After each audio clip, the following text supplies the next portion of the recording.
Саламатсыздар ма?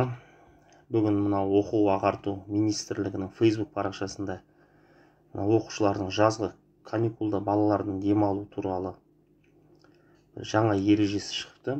Ол жерде біздің министрлікке оқушылардың жазғы демалысын қысқарту туралы бірінші ұсыныстар түскенін айтып жатыр бұл жерде Facebook парақшасында. Сондай-ақ мынандай жаңалық енгізіпті, яғни балалар енді балалардың 1 маусым мен 1 қыркүйек аралығында демалады деген жазғы демалыс. Баяғыдай 25 мамыр күні шықпайды.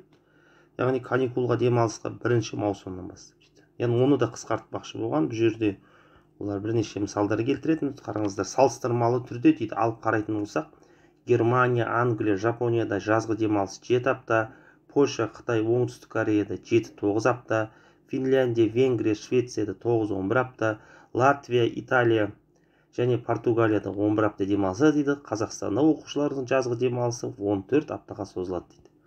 Мен осы бір ұсыныс идея айтқыш ханымдар мен мырзаларға айтқым келеді. Сіздер осындай ұсыныс идеяны біздің үкіметке осылай қалай қымбатшылықпен күрессек, қалай халықтың әлеуметтік экономикалық жағдайын көтерсек, әл-ауқатын көтерсек деген сияқты неге ұсыныс айтпайсыздар?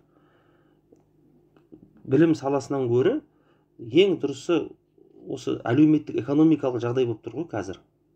Сондықтан осы ұсыныс айтатын азаматтарға айтқым келеді тағы да.